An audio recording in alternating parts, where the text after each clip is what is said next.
지금 빌립보서를 계속 살펴보고 있는데요. 1장부터 쭉 오면서 1장에서는 사도 바울이 이 빌립보 교회에 감사하고 그들이 이 복음에 함께하고 있고 첫날부터 복음을 위한 일을 함께하고 있는 것에 감사하고 기뻐하는 이와 같은 그 내용의 서신을 이렇게 내용을 가지고 편지를 보내면서 굉장히 기뻐하는 그 같은 모습으로 시작을 하게 되었습니다. 근데 우리 2장에 와서는 그런데 이 빌립보 교회 내에 뭔가 좀 문제가 있었다. 이렇게 하나가 되지 못하고 서로 이렇게 갈등이 조금 있는 이제 그러한 모습이 빌립보 교회 내에 있었기 때문에 우리가 서로 그 예수 그리스도를 통해서 주님의 그 본을 통해서 우리가 겸손해라.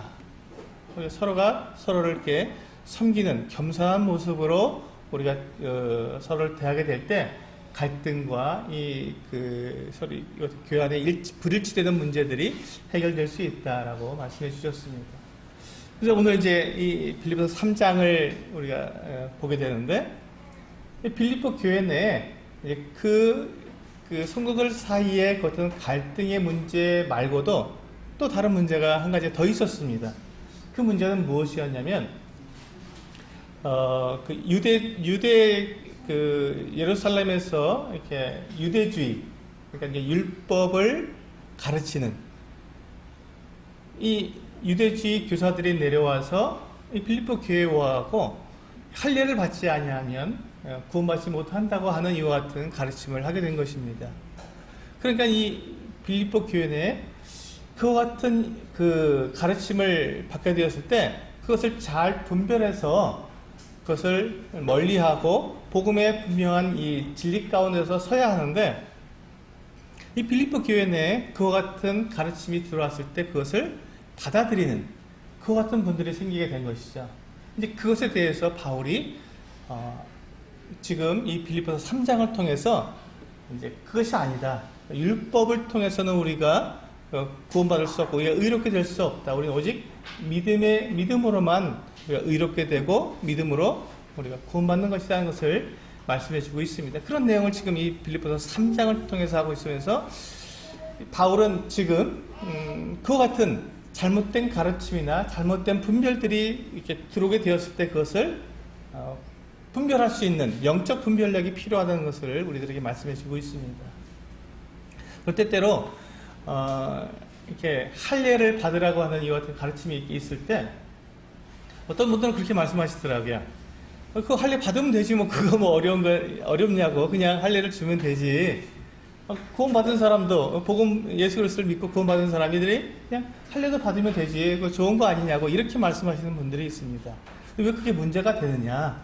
그런데 우리 사도행전 15장을 한번 보시면 왜 그것이 문제가 되는지 이렇게 계속해서 그 문제가 갈라디아서 지금 이 빌립보서 또 뒤에 골로새서에서 나오고요. 계속 그 문제가 이 초대교회 내에 굉장히 크게 영향을 미치는 것들을 볼 수가 있습니다.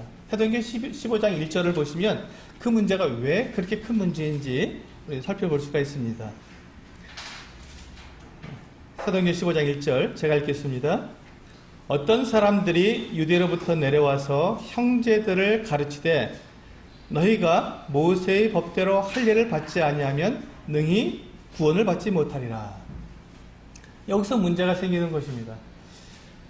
우리가 구원을 받는 것은 예수 그리스도를 믿음으로 구원을 받는 것인데 이분들은 거기에 예수 그리스도를 믿음으로만 아니고 거기에 모세가 가르쳐준 이 율법을 지켜야 완전하게 구원받는다라고 말을 한 것입니다. 그러니까 예수 그리스도의 그 십자가의 사역이 불완전한 것으로 이야기하는 것이죠. 이게 문제가 커집니다. 그렇게 되면 이게 굉장히 어려운 문제가 되고 교회 안에 큰 이 소동이 일어나게 되는 것이죠. 나 예수 믿고 이게 왜냐하면 빌립보 지역은 지금 그 유럽입니다. 그렇기 때문에 여기는 이 유대인들이 사는 곳이 아니라 이방인들이 사는 곳이에요. 우리처럼 이방인들이 사는 곳입니다. 거기는 할례를 받지 않았습니다. 율법하고 전혀 상관없이 그렇게 살아오던 사람들인데 그 사람들에게 율법을 지켜라 라고 말을 하니까 이제 이게 문제가 된 것이죠. 근데 율법대로 행하지 않으면 구원받는 게 아무 소용이 없다라고 말을 하니까 이게 어려워지게 된 것이죠. 이게 문제가 크게 된 것이죠. 그래서 우리 사도행전 15장을 열으셨으니까 그 밑에 보시면 10절에 보시면 이 베드로가 이와 같이 이야기합니다. 그런데 지금 너희가 어찌하여 하나님을 시험하여 우리 조상과 우리도 능히 매지 못하던 멍에를 제자들의 목에 드렸느냐. 이 멍에는 율법을 가리키는 것입니다. 그러니까 이스라엘, 베드로는 그 유대인이지 않습니까? 이스라엘의 그 조상들도 능히 매지 못했다. 그리고 우리도 지금 매지 못하고 있다. 우리는 유대인들이다. 율법을 처음부터 들었던 사람, 율법을 받은 사람, 우리조차도 율법을 다 지키지 못하고 그 멍에를 능히 매지 못하는데 어떻게 이방인들에게 그 율법을 지키라고 하느냐. 그것을 통해서 구원을 받으러 갈 수 있겠느냐. 그것은 아니다. 라고 베드로가 정확하게 이야기해 줍니다. 그 이후에 이제 그 이 야고보는 사도 야고보가 아니라 사도 야고보는 순교를 당했고 지금 이 야고보는 야고보서를 쓴 그 주의 형제 야고보입니다. 이 야고보가 이제 그렇다면 우리가 이제 이방인들에게 많은 것으로 짐지우지 말고 몇 가지 요긴한 건 몇 가지만 그러니까 우상의 제물을 먹지 말고 또 핏째 먹지 말고 또 이러한 것들을 통해 이러한 것들만 요긴한 것들만 하지 말도록 부탁하고 그들에게 짐지지 말자. 그렇게 해서 이제 편지를 써서 신라를 통해서 이 안디옥 교회에게 보내게 됩니다. 그래서 이제 이 이방인들은 이 율법과 전혀 상관이 없다라는 것이 공식적으로 이 지금 사도행전 15장에서 분명히 정해졌어요. 이미 결정이 되어 있습니다. 그러니까 유대인들은 자기들이 그 유대인이기 때문에 유대인들에게 주신 그 율법을 그들은 그 절기도 지키고 그들의 삶이니까 그렇게 지킨다고 할지라도 그것으로 그들이 구원받는 것이 아닙니다. 근데 그들의 문화하고 그들의 삶이기 때문에 그걸 지켜나가지만 이방인들이 그것과 무슨 상관이 있느냐. 이방인들은 전혀 관계가 없으니까 그들에게 그와 같은 것으로 짐지우지 말라고 편지를 써서 보냈습니다. 그러니까 그 편지의 대상이 바로 지금 우리 소수집교회 선생님들도 동일한 그 같은 대상이 됩니다. 우리는 율법과 상관이 없습니다. 그래서 우리는 율법으로 의롭게 되는 것이 아니라 오직 예수 그리스도를 믿음으로 우리는 의롭게 된다고 말씀을 하고 있는 것이죠. 그런데 할례를 받지 아니하면 그 유대에서 내려온 선생들이 들어와서 교회에 그냥 가만히 들어와서 그렇게 잘못된 가르침을 다시 하는 거예요. 근데 이분들의 가르침이 이게 솔깃한 이유가 뭐냐면 우리가 다 그 아브라함의 자손들 아니냐.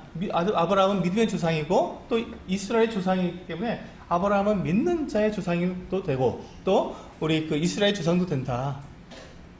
맞죠? 우리는 믿음의 조상 아니니까 아브라함이. 근데 아브라함도 할례를 받았고 또 그 아들 이삭도 할례를 했다.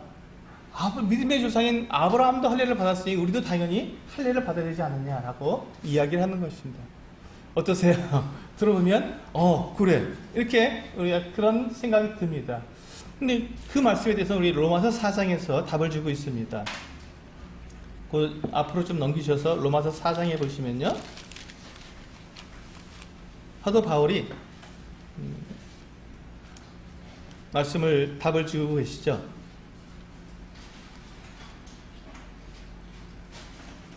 네, 10절에 보시면 로마서 4장 10절에 보시면 제가 읽어드리겠습니다. 그런즉 그것이 어떻게 여겨졌느냐? 할례시냐 무할례시냐? 할례시가 아니요 무할례시니라. 그 앞에 9절부터 보셔야지 조금 이해가 더 되겠네요. 그런즉 이 복이 할례자에게냐 혹은 무할례자에게느냐? 무릇 우리가 말하기를 아브라함에게는 그 믿음이 의로 여겨졌다 하노라. 그런즉 그것이 어떻게 여겨졌느냐? 할례시냐 무할례시냐? 할례시가 아니요 무할례시다. 그러니까 아브라함이 믿음으로 의롭게 된 것이 할례를 받은 후에 일어난 일이냐 아니면 할례를 받기 전의 일이냐라고 지금 사도 바울이 우리에게 물어보는 것입니다. 언제 아브라함이 의롭다 하심을 받았습니까? 할례를 받기 전입니다. 할례 받기 전에 그냥 하나님께서 그에게 말씀해 주신 것들을 믿고 그가 의롭게 되었습니다. 그 다음에 하나님께서 아브라함에게 할례를 명령을 하셨죠. 그렇기 때문에 우리가 믿음으로 이렇게 되는 것은 할례와 아무 상관이 없다는 것입니다. 사실 그렇습니다. 이 할례는 이 하나님의 그 율법을 지키는, 그 하나님의 율법을 지키는 대상이 되었다고 하는 하나님의 언약의 그 추종자, 하나님의 언약을 지키는 대상이 되었다는 약속입니다. 이스라엘 사람들에게 하나님께서 언약을 하셨거든요. 너희가 나와 언약을 맺자. 그리고 너희가 나의 그 언약의 백성이라는 것을 이 할례를 통해서 증명하자, 증표로 삼자 하고 말씀하신 것입니다. 이 할례는 그래서 우리가 의롭게 되는 표가 아니라, 할례는 하나님과 이 그 서로 언약을 맺는 언약의 대상이라고 하는 것을 나타내주는 증표입니다. 그러니까 그 언약을 지키지 않으면 그들이 할례를 받았어도 그들은 심판을 받고 멸망하게 되는 것이지요. 할례가 결코 그 사람들에게, 이스라엘 백성들에게 의롭게 해주시는 의롭다함을 받은 그 표가 될 수가 없습니다. 그래서 이 할례는 이스라엘 백성이 된 표이지 그것이 결코 의롭게 해줄 수 없다는 것입니다.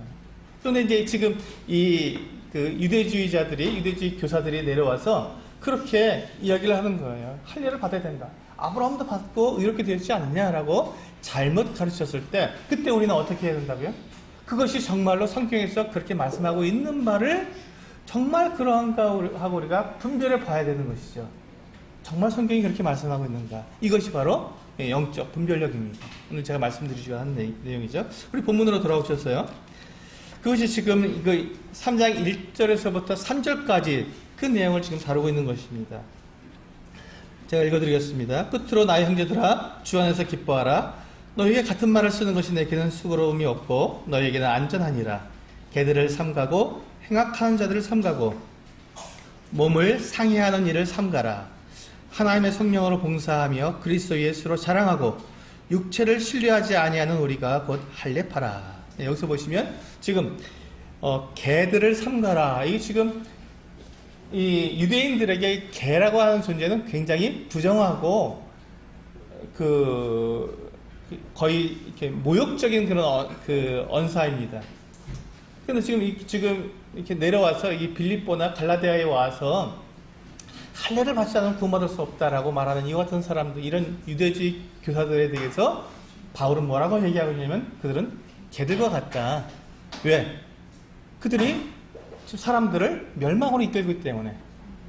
멸망으로 이끌고 있기 때문에. 나중에 이제 우리 그 3장 맨 뒷부분에 보시면 그들을 그 십자가의 원수다라고 표현하고 있습니다. 이들에서 바울이 굉장히 지금 분노하는 목소리로 지금 이야기하고 경고하고 있는 것이죠. 그래서 그들과 함께 하지 말아라. 그리고 여기 보시면 그렇게 그들은 행악하는 자들이다. 그리고 몸을 상해하는 일. 할례 받는 것을 그냥 정말로 이렇게 굉장히 강하게 모욕적인 표현을 했습니다. 그것은 몸을 이렇게 베어버리는 일이지 그건 하나님과 무슨 상관이 있느냐라고 굉장히 강한 어조로 이야기하고 있는 것입니다. 그런데 많은 사람들은 이렇게 육체의 어떠한 이렇게 그 외모로 보이는 것들에 대해서 집중하기 때문에 할례를 받으면 마치 내가 하나님과 어떤 좀 깊은 관계가 맺어진 것처럼 그러한 그 느낌을 갖게 되고 그러한 모습을 내가 갖게 되기 때문에 그것에 솔깃하게 된다는 것이죠. 그때 우리는 정말 그것이 하나님의 말씀에 정말 그러한가 하고 우리는 살펴봐야 한다는 것입니다. 그럼 이제 우리 1절부터 4절부터 보시면 이제 이 유대주의 교사들이 이와 같이 율법을 주장하는 데 대해서 사도 바울은 본인의 예를 들어서 그 같은 부분들에 대해서 대답을 해주고 있습니다. 4절부터 9절까지 한번 보시겠습니다. 그러나 나도 육체를 신뢰할 만하며 만일 누구든지 다른 이가 육체를 신뢰할 것이 있는 줄로 생각하면 나는 더욱 그러하리니 나는 8일 만에 할례를 받고 이스라엘 족속이요 베냐민 지파요 히브리인 중에 히브리인이요 율법으로는 바리새인이요 열심으로는 교회를 박해하고 율법의 의로는 흠이 없는 자라. 그러나 무엇이든지 내게 유익하다는 것을 내가 그리스도를 위하여 다 해로 여길 뿐더러 또한 모든 것을 해로 여김은 내 주 그리스도 예수를 아는 지식이 가장 고상하기 때문이라. 내가 그를 위하여 모든 것을 잃어버리고 배설물로 여김은 그리스도를 얻고 그 안에서 발견되려 함이니 내가 가진 의는 율법에서 난 것이 아니요 오직 그리스도를 믿음으로 말미암은 것이니 곧 믿음으로 하나님께로부터 난 의라. 네. 지금 바울은 이 유대주의자들, 이 할례를 받으라고 주장하고 있는 이 유대주의자들에 대해서 분명하게 답변을 하고 있습니다. 그가 뭐라고 답변하고 있어요? 처음에 4절부터 보시면 5절에 보시니까 나는 8일 만에 할례를 받고 이스라엘 족속의 베냐민 지파의 히브리 중에 히브리인이다. 열심으로는 교회를 박해하고 율법에 의로는 흠이 없었다. 지금 이 모습을 가만히 보시기 바랍니다. 바울이 가지고 있는 이 조건을 보면 지금 이 유대주의자들, 율법주의자들이 지금 빌립보 교회 성도들에게 지금 얘기하고 있는 그 표준입니다. 그 모델이잖아요. 그들이 지금 이 바울처럼 되라는 거 아닙니까? 바울의 모습처럼 할례도 받고 율법을 지키고 율법의 의로는 흠이 없었다 그랬거든요. 그리고 하나님에 대한 열심으로는 교회를 핍박할 정도였다. 그러니까 지금 이 유대주의자들이 그들이 가르치고 있는 모습의 가장 표준은 바울이에요. 바울의 이 모습이에요. 근데 바울은 지금 뭐라고 말합니까? 나는 그것을 버렸다고 말씀하고 있지 않습니까? 나는 버렸다. 왜? 그것은 배설물과 같다. 배설물보다 더 지나서 그건 나에게 해로운 것이다. 그래서 난 그걸 완전히 버려버렸다. 라고 고백하고 있습니다. 바울은 자기가 그렇게 율법의 의로는 흠이 없을 정도로 그가 최선을 다해서 율법을 지켰지만 그것으로는 결코 의를 얻을 수 없기 때문에 그는 그걸 버려야 했습니다. 그가 그 10절에서 보니까 9절에서 보니까 이렇게 말씀하고 있지 않습니까? 9절에서 내가 가진 의는 율법에서 난 것이 아니요 오직 그리스도를 믿음으로 말미암은 것이라고 분명히 말씀하고 있습니다. 그래서 그 의는 믿음으로 하나님께로부터 난 의다. 바울이 가지고 있는 의는 자기가 열심을 해서 자기가 노력을 해서 의를 얻고자 하는 자기 의가 아니라 예수 그리스도를 믿음으로 말미암아 하나님께서 주시는 그 의, 하나님께서 약속하신 그 의를 나에게 주시는 그 하나님의 의를 그가 가지고 있다고 지금 고백하고 있는 것입니다. 이것이 하나님의 의입니다. 그러니까 예수 그리스도를 믿으면 예수 그리스도의 그 보혈에 의해서 우리는 의롭게 되었습니다. 우리 죄가 다 용서되고 우리가 하나님 앞에서 우리가 당당히 하나님의 자녀로 우리가 받아들여져서 하나님 앞에 우리가 의롭게 된 자가 되었습니다. 그것이 바로 하나님께서 우리에게 주시는 의이기 때문에 그것이 하나님의 의지요. 그런데 지금 이 유대주의자들이 말하는 것은 내가 할례를 받고 율법을 지켜서 의롭게 되라고 하는 것은 내가 내 스스로 의롭게 되라는 것이기 때문에 그것은 나에게서 난 의니까 자기 의가 되는 것입니다. 이것이 자기 의고 하나님의 의의 차이가 되는 것이죠. 그러니까 이것을 분별할 수 있어야 됩니다. 내가 어떻게 해야 정말 내가 올바른 의를 내가 얻을 수 있는 것인지, 하나님께서 나에게 주시는 그 의는 어떻게 나에게 오는 것인지 이것을 분별할 수 있어야 되는 것이죠. 그것이 바로 성경에서 우리에게 말씀해주고 있는 내용들입니다. 그런데 바울이 보니까 8절에 보니까요, 내 주 그리스도 예수를 아는 지식이 가장 고상하기 때문에 내가 내 열심으로 내가 율법을 지켜서 얻으려고 하는 이 의, 이와 같은 것들은 다 버리고 배설물처럼 여겼다고 말하고 있습니다. 아니, 배설물보다 더 나아가서 나를 해롭게 하는 것이다. 왜냐하면 내가 만약에 율법을 지켜서 내가 의롭게 되려고 한다면 결국 이 하나님께서 주시는 예수 그리스도를 믿음으로 얻게 되는 이 하나님의 의를 얻지 못하게 되기 때문에 내가 율법을 통해서 얻으려고 하는 그 의는 오히려 나를 해롭게 만드는 것이죠. 내가 참된 것을 얻지 못하고 거짓된 것을 붙들게 만드는 것이기 때문에 그 율법에서 난 의는 악한 것입니다. 나를 해롭게 하는 것이고 나를 멸망으로 인도하는 것이기 때문에 그것은 우리가 버려야 되는 것이죠. 그래서 바울은 그렇게 지금 이야기하는 것입니다. 근데 우리 예수 그리스도를 아는 지식이 가장 고상하다. 우리 앞에서 2장에서 우리가 살펴봤지 않습니까? 예수님이 어떠한 분이신지. 도대체 바울은 예수 그리스도가 어떠한 분이시길래 이렇게까지 말하고 있는가? 예수님이 어떤 분이셨습니까? 우리 2장 5절에서부터 보니까 너희 안에 이 마음을 품으라 곧 그리스도 예수의 마음이니 그는 근본 하나님의 본체시나 하나님과 동등됨을 취할 것으로 여기지 아니하시고 오히려 자기를 비워 종의 형체를 가지사 사람들과 같이 되셨고 사람의 모양으로 나타나사 자기를 낮추시고 죽기까지 복종하셨으니 그 십자가에 죽으심이라. 우리를 구원하시기 위해서 하나님의 본체이신 하나님 그 자체이신 그분께서 자기를 비워서 종의 형체를 가지시고 사람같이 되었습니다. 사람처럼 되실 뿐만 아니라 오히려 사람보다 더 낮아지셔서 십자가에 죽기까지 자기를 내어주신 이 주님을 우리가 알게 되고 그분이 어떠한 분인지 어떠한 사랑을 내게 베풀었는지 생각할수록 그것이 얼마나 아름답고 얼마나 정말 최고의 가치가 있는 것인지 우리는 깨닫게 될 때 그 예수 그리스도를 아는 지식이 가장 고상하다고 고백할 수밖에 없다는 것입니다. 주님이 우리에게 어떠한 일을 해주셨습니까? 주님은 우리를 이렇게 자기 그 십자가의 이와 같은 그 사역으로 말미암아 십자가의 죽으심으로 우리를 구원해 주셨습니다. 우리를 구원하신 주님께서 우리를 누구라고 불러주셨죠? 우리를 친구라고 불러주셨습니다. 친구로. 생각해 보세요. 우리가 주님과 친구가 될 수 있겠습니까? 주님, 저와 친구 좀 하시죠 라고 말하면 주님께서 저 하시겠습니까? 그런데 오히려 그 반대로 주님께서 먼저 우리에게 오셔서 너는 나의 친구다 하고 우리를 불러주신 것입니다. 우리는 감히 그분에게 친구라고 나아갈 수가 없는데 그분은 먼저 우리에게 오셔서 너는 내 친구다. 친구가 사람이 그 친구를 위해서 자기 목숨을 버리면 이보다 더 큰 사랑이 없다고 말씀하셨는데 주님께서 그와 같은 일을 하시지 않으셨습니까?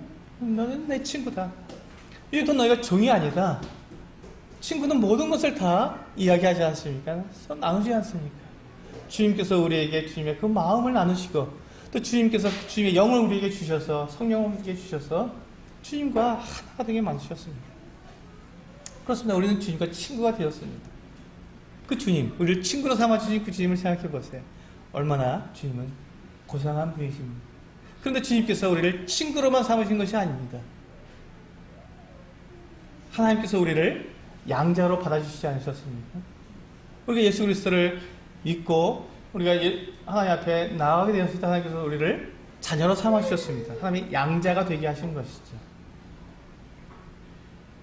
그러니까 우리가 하나님의 양자가 되었으니 예수님 우리를 무엇이라고 불러주십니까? 형제라고 부르는 겁니다. 그래서 우리를 형제 자매라고 부르는 것입니다. 우리를 형제라고 부르주신다니까요. 주님 우리를 친구라고 부르셨을 뿐만 아니라 이제 더 나아가서 우리를 형제로 불러주시는 거예요. 형제로. 우리를 자매로 불러주신다니까요. 이런 놀라운 일이 어디 있겠습니까? 우리를 형제로 불러주시는 그분. 하나님이신 그분이 사람이 되어 오셔서 우리를 형제라고 불러주신다는 것입니다. 그런데 주님이 여기에서 끝난 것이 아니고요. 거기서 더 나아가셨습니다. 그리고 주님께서는 우리를 뭐라고 불러주셨냐면요. 우리를 신부라고, 나의 사랑하는, 내가 가장 사랑하는 내 신부다. 내가 신랑이 되고 너는 이제 또 신부다. 신랑과 신부의 역할이라고 하는 것입니다. 여러분 한번 결혼할 때를 한번 생각해 보세요. 신랑과 신부 결혼식 때 얼마나 우리가 저도 28년 전에 결혼을 했습니다.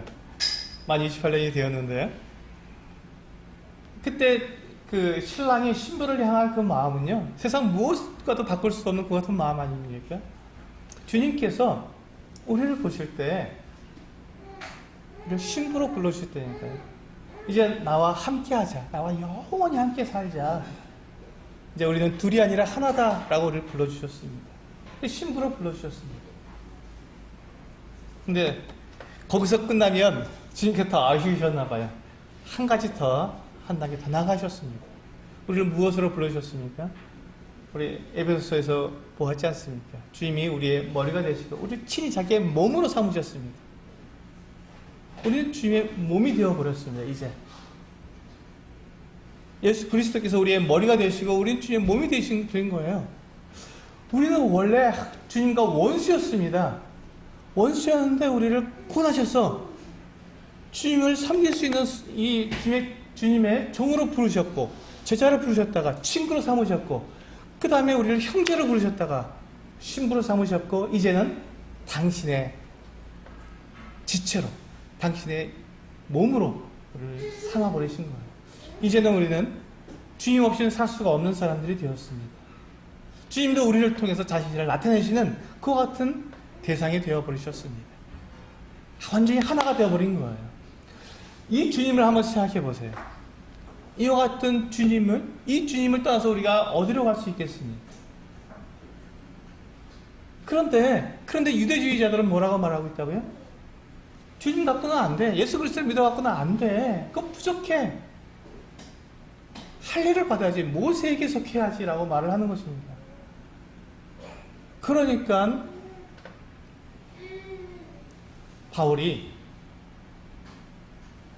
이 유대주의자들에게 개들이다, 행악한 자들이다, 그리고 그들은 십자가의 원수다 이렇게 말을 하는 것입니다. 왜? 예수 그리스도를 온전히 믿지 못하게 만드니까, 자기 의로 하나님께 나아가게 만드니까. 그래서 우리는 이 부분을 정확하게 우리가 알 수 있어야 한다는 것입니다. 주님 하나님께서 우리에게 말씀하시는 것이 무엇인지.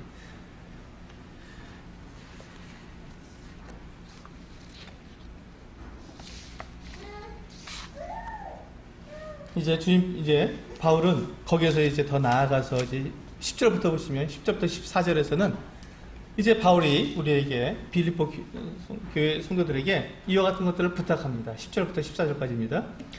내가 그리스도와 그 부활의 권능과 그 고난의 참여함을 알고자 하여 그의 죽으심을 본받아 어떻게 해서든지 죽은 자 가운데서 부활에 이르려 하느니 내가 이미 얻었다 함도 아니요 온전히 이루었다 함도 아니라 오직 내가 그리스도 예수께 잡힌 바 된 그것을 잡으려고 달려가노라. 형제들아, 나는 아직 내가 잡은 줄로 여기지 아니하고 오직 한 가지 일입니다. 오직 한 가지 일, 즉 뒤에 있는 것은 잊어버리고 앞에 있는 것을 잡으려고 표대를 향하여 그리스도 예수 안에서 하나님이 위에서 부르신 부름의 상을 위하여 달려가노라. 이게 바울의 마음입니다. 바울은 이미 지금 예수 그리스도를 믿음으로 하나님께로부터 오는 의를 얻은 사람입니다. 그건 이미 의롭게 되었습니다. 완전한 의를 갖춘 사람입니다. 지금 이 유대주의자들이 말하는 것처럼 율법을 행함으로 의를 얻어라, 할례를 행함으로 의를 얻어라, 그렇게 해야 완전해질 수 있다라고 얘기하니까 그렇게 해서 완전해지는 것이 아니다. 예수 그리스도를 믿음으로 우리는 하나님께 주시는 의를 얻었기 때문에 우리는 이미 완전하다라고 이야기하는 것입니다. 하나님께서 우리에게 주셨으니까요. 의롭게 해주셨으니까. 하나님이 의롭다 했는데 그것에 대해서 아니라고 말할 자가 누가 있겠습니까? 우리는 완전한 자가 되었습니다. 그럼에도 불구하고 우리가 이 땅에 살아가는 동안에는 우리가 아직 그것이 다 이루어지지 않았다는 것입니다. 그렇죠? 우리가 지금 부활에 속해 있습니까? 아닙니다. 우리 아직 부활한 사람들이 아닙니다. 아직까지 우리가 갖고 있는 이 몸은 썩어질 몸입니다. 우리는 부활의 몸을 아직 입지 않았습니다. 우리는 아직 영원롭게 주님의 몸처럼 영원하게 되지 않았습니다. 우리는 여전히 지금 이 죄 가운데 살고 있고 죄와 더불어 먹고 살고 있습니다. 우리의 삶의 순간순간들을 생각해 보세요. 우리의 마음속에 떠오르는 생각들, 우리가 마음속에 있는 여러 가지 생각들, 곰곰이 생각하면 우리는 아직까지도 우리가 분명히 하나님께서 우리를 의롭게 해주셨지만 우리는 여전히 의롭지 못한 상황 속에 있다는 것입니다. 그렇기 때문에 바울은 나를 부르신 그 부르심의 상을 위해서 난 달려간다고 이야기하는 것입니다. 12절에 보니까 내가 이미 얻었다 함도 아니요 온전히 이루었다 함도 아니라. 그렇습니다. 바울은 바로 이와 같은 마음입니다. 분명히 그가 예수 그리스도를 믿음으로 하나님께로부터는 의를 얻었지만 그렇다고 그것이 지금 자기에게 그 의가 다 이루어졌다 하는 것이 아니다. 내가 지금 그렇다고 해서 내가 완벽하게 내가 완전 주의자들이 얘기하는 것처럼 나는 이제부터 죄를 전혀 안 짓는다 라고 말하는 사람이 아니라는 것입니다. 난 이제 죄를 짓고 있다. 내가 이미 얻었다 함도 아니요 온전히 이뤘다 함도 아니다. 하지만 내가 오직 나는 그리스도 예수께서 나를 잡은 그 잡힌 바 된 그것을 잡으려고 달려갈 뿐이다 라고 말하고 있는 것입니다. 예수님께서 나를 사도 바울이 그 다메섹 도상에서 예수 그리스도를 만났습니다. 그는 그 전까지만 해도 예수 그리스도를 믿는 사람들을 박해하려고 지금 다메섹으로 가고 있는 것입니다. 예수 그리스도를 박해하고 있던 사람입니다. 근데 그가 다메섹 길에서 부활하신 예수 그리스도를 만났을 때 그는 이제 주님께서 자기를 불러주셨고 자기를 구원하신 것을 알았을 때 그가 예수 그리스도를 이제 자기를 붙드신 그 붙드심을 자기도 붙잡으려고 달려간다고 이야기하는 것입니다. 주님께서는 바울을 무엇으로 부르셨습니까? 이방인의 사도로 부르셨습니다. 내가 너를 이방인의 사도로 불러서 이방인의 빛으로 너를 보내겠다라고 주님께서 바울에게 말씀하셨을 때 바울은 그 일을 위해서 달려간다고 지금 이야기하는 것입니다. 바울에게는 주님께서 부르신 그 부름의 상을 위해서 최선을 다해서 그가 살아가고 있는 것입니다. 네. 히브리서 11장 6절에서 우리가 계속 보았지만 주님은 우리가 하나님께서 계시고 그분께서 우리에게 상 주시는 이심을 믿어야 한다고 우리에게 말씀하고 있습니다. 그렇습니다. 사도 바울은 이 땅 가운데서 최선을 다해서 충성을 다해서 주님을 섬겼습니다. 우리가 이 땅에서도요, 우리가 그 운동선수들이 가장 바라고 있는 상이 한 가지가 있죠. 올림픽에 나가는 것입니다. 올림픽에 나가서 올림픽에서 금메달 따는 것이 이 운동선수들이 가장 원하는 상입니다. 올림픽에 나가서 금메달 따면 무엇이 좋습니까? 그는 상도 받고 그 뒤에 또 그에 따르는 여러 가지 부상들이 따라옵니다. 그러니까 그게 그 명예도 있고요. 그러니까 그 최선을 다해서 운동을 합니다. 그런데 이 땅에서도 이와 같이 최선을 다하고 자기 일에 충성되고 정말 최선을 다한 사람들에게 상이 있는데 하나님께서 하나님의 일을 위해서 충성을 다하고 최선을 다한 그 사람에게 상을 당연히 주신다는 것입니다. 하나님은 부일하지 않으십니다. 하나님은 하나님의 일에 하나님께서 맡기신 일에 충성한 사람과 그렇지 않은 사람을 당연히 하나님께서는 구분하시지요. 충성한 사람에게 하나님께서 상을 베푸시는 것이 당연한 것입니다. 그래서 하나님께서는 그와 같은 우리들에게 상을 준비해 놓고 계십니다.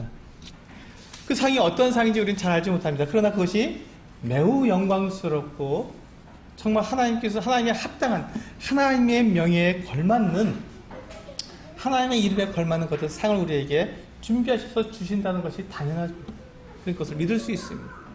그래서 우리가 그 구원받기 위해서 우리가 그 애를 쓰고 최선을 다하는 것이 아니라 구원받은 사람이 있기 때문에 그렇기 때문에 우리가 구원받은 사람으로서 하나님께서 우리에게 맡겨주신 그 같은 사명들, 그 사명을 위해서 최선을 다한다는 것이죠. 그 최선을 다한 우리에게 하나님께서는 그에 합당하게 상을 베풀어 주신다는 것입니다. 이것을 믿는다면, 이것을 생각한다면, 지금 그 유대주의자들이 와서 열심을 내라, 율법을 지켜라 하는 것과 구원받고 하나님에 의해서 의롭게 된 사람이 하나님을 위해서 충성을 다하는 것과는 차이가 있다는 것을 금방 구분할 수 있다는 것입니다. 이건 분별할 수 있어야 되는 것이죠. 이런 부분들을. 그리고 이제 15절부터 보시면 이제 이와 같이 말씀하고 있습니다. 그러므로 누구든지 우리 온전히 이룬 자들은 이렇게 생각할지니 만일 어떤 일에 너희가 달리 생각하면 하나님이 이것도 너희에게 나타내시리라. 오직 우리가 어디까지 이르렀든지 그대로 행할 것이라. 형제들아 너희는 함께 나를 본받으라. 그리고 너희가 우리를 본받은 것처럼 그와 같이 행하는 자들을 눈여겨보라. 바울은 이제 15절에서 그러므로 누구든지 우리 온전히 이룬 자들은 이라고 말을 하면서, 이 온전히 이룬 자들이라는 말은 성숙한 사람을 말하는 것입니다. 분별력이 있는 사람, 이런 뜻이죠. 성숙한 사람. 그래서 이 하나님의 말씀에 많은 것들을 경험하고 여러 단단한 음식들을 경험해서 이 분별력이 있는 그 같은 사람들을 이 온전한 사람이라고 바울은 지금 말하고 있습니다. 이 분별력이 있는 사람들은 뭘 어떻게 하라고요? 이렇게 생각하라. 지금 바울이 말한 것처럼 이렇게 생각하라. 분별할 줄 알아라 라고 말씀하고 있는 것입니다. 그런데 만일 어떤 일에 너희가 달리 생각하면 하나님이 이것도 너에게 나타내시리라. 그러나 이 빌립보 교회 내에 바울처럼 이렇게 모든 것을 다 똑같이 생각하지 않은 사람도 있을 거다. 지금 바울이 말한 이와 같이 이렇게 분별력이 있도록 모든 걸 다 구분해서 정확하게 분별하는 사람들이 있는가 하면 그렇지 못한 사람들이 있을 것이다. 달리 생각하는 사람들이 있을 것이다. 그러나 그 부분에 대해서 바울이 그것에 대해서는 이야기하지 않겠다. 그것은 하나님께 맡기겠다라고 말씀하고 있는 것입니다. 하나님이 이것도 너에게 나타내시리라고 말씀하고 있습니다. 하나님께서 때가 되면 그들에게 알려주시고 그들도 그것을 경험을 통해서 또 말씀에 또 분별을 통해서 그들이 알게 될 때가 있다는 것입니다. 그러니까 이 바울은 그 부분에 대해서 내가 더 이상 말하지 않겠다. 그러나 그 뒤에 보시면 17절에 형제들아 너희는 함께 나를 본받으라. 그리고 너희가 우리를 본받은 것처럼 그와 같이 행한 자들을 눈여겨봐. 바울을 본받으라고 하는 것입니다. 그렇지만 달리 생각하는 사람도 있겠지만 그러나 내가 지금 어떻게 하고 있는지, 내가 주님을 향해서 어떻게 살아가고 있는지 이것을 본받으라고 바울은 이야기하고 있는 것입니다. 바울이 충성을 다하고 있습니다. 자기의 목숨을 내놓고 자기의 사명을, 주 예수께 받은 사명을 이루기 위해서는 자기의 생명도 아끼지 않았다고 바울은 고백하고 있습니다.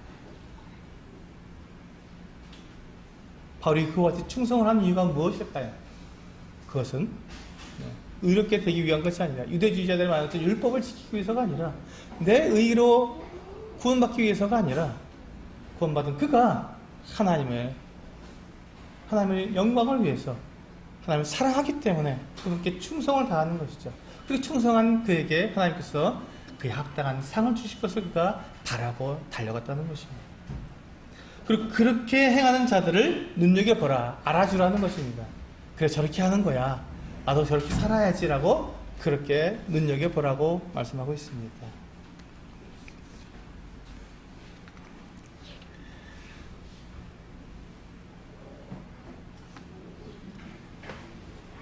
바울은 그가 행한 이와 같은 모든 모습들을 보면요, 바울은 그리스도를 아는 지식이 가장 고상하기 때문에 이 육체의 자랑을 배설물로 여긴 사람이었습니다. 그리고 버렸습니다. 그리고 온전히 예수 그리스도만을 믿고 그분을 의지해서 살고 있는 사람입니다. 바울은 이 육체의 자랑과 그리스도의 보혈을 혼합하지 않고 정확하게 구분해서 가르쳐주고 또 그것에 대해서 그렇게 살아온 사람입니다. 이것이 영적 분별력입니다. 영적 분별력을 우리가 가져야 합니다. 이 온전히 이룬 사람처럼 무엇이 하나님의 뜻이고 무엇이 세상과 사단이 우리에게 가르쳐주는 말인지 구분할 수 있어야 한다는 것이죠. 많은 사람들이 이 육체의 자랑을 구하고 있습니다. 그리고 그것을 얻을 수만 있다면 무슨 일이든지 할 수 있는 것 같은 때에 바울은 어떻게 했습니까? 자기가 가지고 있던 육체의 자랑을 다 버려버렸습니다. 버려버렸어요. 왜요? 그것은 우리에게 아무런 소용이 없다는 것을 알았기 때문에. 전에는 그것이 최고인 줄 알았죠. 그러나 그것이 아니라는 것을 알게 되었을 때 그는 그것을 과감하게 버렸던 것입니다. 사도행전 17장에 보시면 이 사도 바울이 데살로니가에 있다가 이제 거기서 복음을 전하다가 데살로니가 사람들이 그를 갖다 핍박을 했습니다. 그래서 그들이 바울을 죽이려고 하니까 밤중에 몰래 데살로니가에 있는 성도들이 바울을 이제 그 밤중에 몰래 그 데살로니가를 빠져나와서 어디로 인도했냐면 베레아로 인도에 데리고 갔습니다. 바울이 이제 베레아에 가서 거기에서 이제 회당에 들어가서 똑같이 복음을 전하니까 이 베레아 사람은 데살로니가 사람들과 더 신사적이었다. 더 신사적이어서 이 간절한 마음으로 이 하나님의 말씀을 받고 또 그것이 정말로 그런가 하여 날마다 성경을 상고했다라고 말씀하고 있습니다.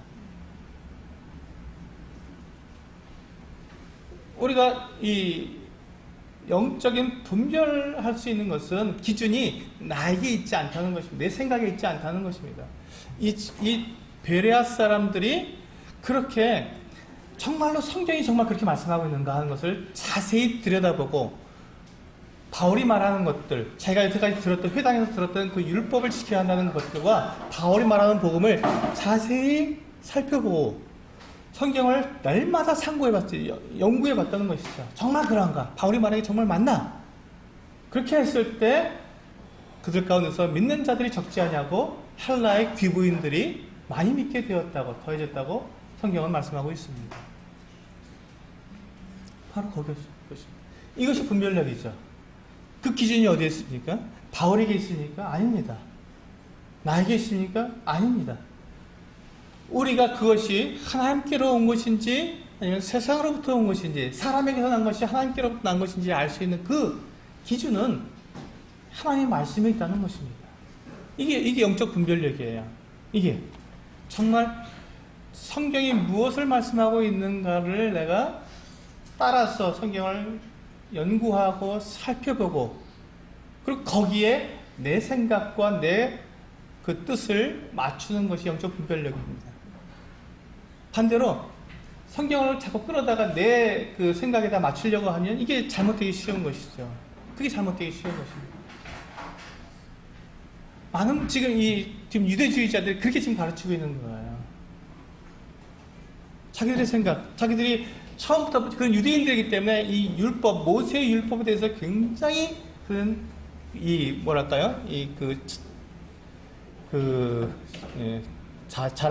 자랑으로 여겼습니다. 그런데 우리는 율법을 가진 자야. 우리 하나님의 택하신 민족이라고. 그러니까 당연히 이 할례를 받고 율법을 지켜야지라는 것에 딱 그들의 마음이 향해 있기 때문에 복음이 들어오고 예수 그리스도의 이 놀라우신 사역에 들어왔음에도 불구하고 그 보혈의 그 사역을 우리가 보았음에도 불구하고 그것을 버리고 오히려 계속해서 율법을 주장하고 있다는 것입니다. 그들이 만약에 성경을 올바르게 보고 성경에서 가르치고 있는 예수 그리스도의 그 모든 것을 알게 됐다면 그들은 그렇게 판단하지 않았을 것입니다. 여러분 사실상 율법도 행위를 가르치지 않습니다. 율법도 구약 성경에 있는 율법도요 믿음을 가르쳐주고 있습니다. 정확하게 구약 성경의 율법을 보신 분들은 이게 행위가 아니라 이게 믿음이구나 하는 것을 알게 되는 것이죠. 왜냐하면요 하나님께서 이 모세를 통해서 율법을 주셨을 때 하나님께서 이 이스라엘 백성들이 그 율법을 다 지키지 못할 것을 아셨어요. 그래서 어떻게 하셨습니까? 그들이 율법을 범하거든, 그들이 실수로나 아니면 고의로나 율법을 범하거든 어떻게 하라고요? 제사를 드리라고 했어요. 제물을 가지고 와서 제사를 드리라고 했습니다. 그래서 제사를 드리도록 하신 거예요. 하나님께서 왜 제사를 그 율법에다가 이렇게 같이 넣어주셨는지 아십니까? 율법을 지킬 수가 없으니까. 613가지의 그 율법을 이스라엘 백성들이라고 해서 다 지킬 수가 없기 때문에 아십니다. 10계명도 못 지키는데 못 지킵니다. 그렇기 때문에 그들이 율법을 어겼을 때 그들이 하나님께 나올 수 있도록 그들을 잠시 동안 일시적으로 의롭게 해주시기 위해서 제사를 허락해 주신 것이죠. 그래서 거기서 제물이 희생되고 제물의 피가 흘려졌을 때 어떻게 됐습니까? 사람들이 죄가 용서되었어요. 근데 내가 내 죄를 졌는데 내 죄가 여전히 남아있잖아요. 나한테 있잖아요. 그런데 이 제물의 피를 흘림으로써 내가 제물에게 안수하고 제물을 죽여서 그 피를 흘림으로써 이제 내 죄가 용서됐구나 하는 것을 어떻게 한다고요? 믿음으로 하는 것이죠. 하나님께 약속해 주셨으니까 너희가 그렇게 하면 너희 죄를 용서해 주겠다. 그것을 언제 말씀해 주셨습니까? 유월절 때. 너희가 어린 양을 잡아서 문 좌우 설주와 문 인방에 발라라. 내가 그 피를 보면 내가 넘어가겠다 하고 하나님께서 그 피, 하나님께서 그 짐승의 피를 보시고 그들의 죄를 용서하시는 이 모습을 유월절 때 이미 보여주셨잖아요. 그리고 그들이 이제 시내산에 나와서 그 율법을 받았을 때, 제물이 그렇게 제물의 피가 내 죄를 용서해 주시는 거구나. 내가 죽지 않을 수 있구나. 제물이 죽음으로 내가 생명을 유지할 수 있구나 하는 것을 분명히 알게 된 것이죠. 그것은 믿음입니다. 하나님께서 우리에게 이스라엘 백성들에게 율법을 주셨을 때 행위를 말씀하신 것이 아니라 너희가 율법을 지켜봐라. 안 될 것이다. 그래서 너희들에게 믿음을 허락해 주겠다 하고 제사를 허락해 주신 것입니다. 그러니까 이 율법을 정확하게 아는 사람들은 하나님께서 믿음을 말씀하신 것을 알 수 있는 것이죠. 그러니까 이 성경을 제대로 알지 못한 사람들은 그 율법을 계속 지켜라. 할례를 받아라. 모든 절기를 지켜라. 이런 것들에 대해서 굉장히 예민하게 손 씻고 이런 것들에 대해서 이야기를 하지만 율법을 분명히 아는 사람은 예수 그리스도께서는 그것을 분명히 알아서 자기 자신을 하나님의 어린 양으로서 드린 것이 아닙니까? 그래서 완전히 그 피로 완전하게 우리를 다 모든 죄를 다 용서해 주신 것 아니겠습니까? 똑같은 일입니다.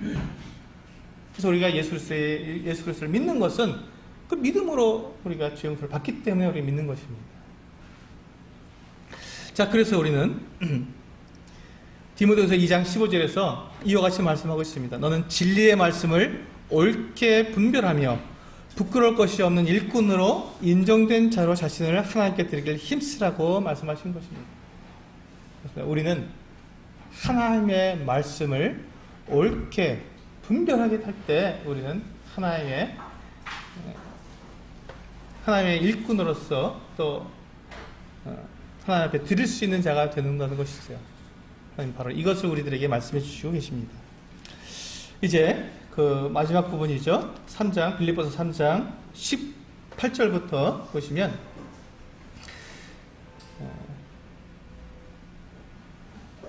18절과 19절을 보시면 내가 여러 번 너희에게 말하였거니와 이제도 눈물을 흘리며 말하노니 여러 사람들이 그리스도의 십자가의 원수로 행하느니라.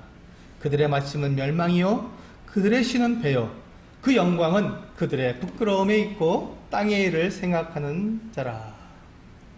여기에 그 할례를 주장하고 율법을 주장하는 사람들의 참 모습이 여기에 나타나 있습니다. 그들은 어떤 사람들입니까? 십자가의 원수고 그들은 멸망할 사람들이고 그리고 그들이 섬기고 있는 신은 하나님이 아니라 그들의 자신들의 배라고 말씀하고 있습니다. 그리고 그 영광은 그들의 부끄러움에 있고 그들은 지금 무엇을 생각하고 있다고요? 하늘을 생각하는 것이 아니라 땅을 생각하고 있다. 땅의 일들을 생각하고 있는 사람들이라는 것입니다. 여기에서 분명히 차이가 나타나는 것이죠. 할례를 받고 율법을 준수하고 거룩한 삶을 살라고 하는 이 모든 것들은 땅에 속한 것들 아니겠습니까? 하늘에 속한 것들이 아닙니다. 땅에 속한 것들입니다. 근데 그들이 왜 지금 그러면 이와 같은 일들을 하고 있느냐? 왜 자꾸 돌아다니면서 그 갈라디아 교회나 이 빌립보 교회나 와서 이렇게 자꾸 율법을 지켜라, 할례를 받아라고 이야기하고 있느냐면 그들의 신은 배이기 때문에 그렇습니다. 자기들의 배가 먹고 사는 이 배가 신이기 때문에 그렇습니다. 우리 사도행전 20장을 한번 열어서 보시겠습니다. 29절부터 보면 더 이해가 될 것 같습니다. 29절. 내가 떠난 후에 사나운 이리가 여러분에게 들어와서 그 양떼를 아끼지 아니하며 30절. 또한 여러분 중에서도 제자들을 끌어 자기를 따르게 하려고 어그러진 말을 하는 사람들이 일어날 줄을 내가 아노라. 여기 보시면요. 이 사람들이 유대주의자들이 돌아다니면서 사람들에게 율법을 지켜라. 할례를 받아라 하고 말하는 것은 자기들을 따르게 만드는 거예요. 예수 그리스도를 따르게 만드는 것이 아니라 자기들의 가르침에 딱 묶여서 그 말에만 매여 살도록 그렇게 만드는 것이죠. 그렇게 해서 어떻게 합니까? 자기들의 배를 채우는 것입니다. 자기들에게 사람에게, 주님께 아니라 자기에게 헌신하게 하고 자기에게 충성하게 하고 그렇게 해서 자기의 배를 불리려고 하는 것이죠. 이 땅 가운데 많은 사람들이 그런 방법으로 자기의 배를 채우고 있는 사람들이 많습니다. 그래서 많은 교회들이 이렇게 그 사람들에게 욕을 먹고 있는 것이 그런 부분들이 있지 않습니까? 자기들의 배를 채우기 때문에, 경건을 이익의 재료로 삼기 때문에, 그래서 이게 문제가 되지 않습니까? 그렇게 거짓 진리들, 잘못된 진리들을 가르치는 이유는 이것뿐입니다. 자기를 따르게 하려고, 주님을 바라보지 못하고 나를 따르게 하려고. 우리가 주님을 온전히 바라보는 사람은 하나님 말씀 속에서 주님께서 무엇이라고 말씀하셨는지 정확히 알기 때문에 잘못된 것을 말할 수가 없습니다. 잘못된 가르침을 할 수가 없죠. 그런데 잘못된 가르침을 하지 정말 진리를 가르치다가도 그가 자기의 배를 생각하고 자기의 명예를 생각하고 자기가 좀 더 높아지려고 하는 순간 우리는 자기를 따르게 만드는 것이, 사람들을 하여금 자기를 따르도록 만들게 되고 결국 자기의 배를 신으로 삼아서 자기의 사적인 이익을 취하게 되는 것이지요.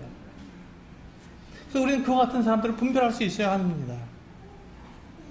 십자가의 원수가 어떤 사람인지, 혹시 내가 지금 이 하나님 말씀을 읽다가 그런 미혹에 빠지지 않고 있는지 우리 생각해 봐야 한다는 것입니다. 내가 정말 주님만 바라보고 살아가고 있는지, 아니면 내가 다른 어떤 사람이나 다른 어떤 그런 가르침에 내가 빠져 있는지 생각해 봐야 한다는 것입니다.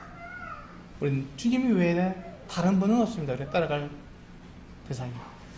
그래서 예수 그리스도를 아는 지식이 가장 고상하다고 하는 이 말씀이 바로 거기에 있습니다. 예수 그리스도 외에 다른 것은 우리에게 의를 줄 수 없고 우리를 온전하게 만들어줄 수 없기 때문에 그렇습니다. 이제 마지막 단락인데요.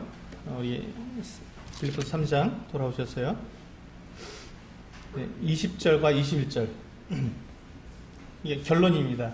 사도 바울이 3장에 대한 결론을 내리고 있는데 뭐라고 결론을 내리고 있습니까? 그러나 우리의 시민권은 하늘에 있는지라 거기로부터 구원하는 자 곧 주 예수 그리스도를 기다리노니 그는 만물을 자기에게 복종하게 하시는 자의 역사로 우리의 낮은 몸을 자기 영광의 몸의 형체와 같이 변하게 하시리라. 얼마나 아름답습니다. 얼마나 우리에게 소망이 됩니다. 우리가 할례를 받음으로? 아닙니다.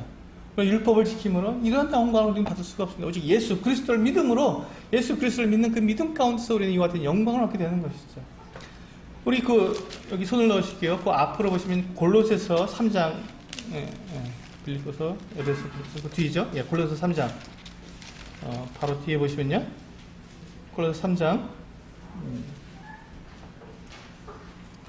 1절부터 4절까지를 보시면 같은 내용을 아주 잘 설명해 주고 있습니다. 골로새서 3장 1절부터 4절. 같은 내용을 좀 더 풀어서 우리에게 말씀해 주고 있는데요. 제가 읽겠습니다. 그러므로 너희가 그리스도와 함께 다시 살리심을 받았으면 위의 것을 찾으라. 아까 우리 십자가의 원수들, 이 율법주의자들은 무엇을 생각했다고요? 땅의 일을 생각하는 사람들이 아니었습니까? 그런데 지금 바울은 십자가의 원수가 아니라 예수 그리스도를 믿는 우리들에게는 무엇을 생각하라고요? 위의 것을 생각하라고요. 위의 것을 찾으라. 그리스도께서 하나님 우편에 앉아 계시느니라.